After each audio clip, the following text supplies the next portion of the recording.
তোমার প্রেমের রস ভক্তির বিবশ করি তারে অন্তর আনন্দময়। তোমারে লোভিতে মন করে শুধু আকুলান, মন মানিলাই সব ব্যথা অভিমান। করুণায় মিনতি কহে তবে শ্রীমতী,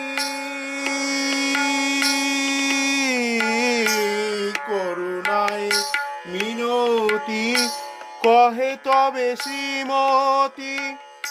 পুঞ্জ করিয়া তারে ফিরায় না শ্যাম, করুণায় মিনতি কহে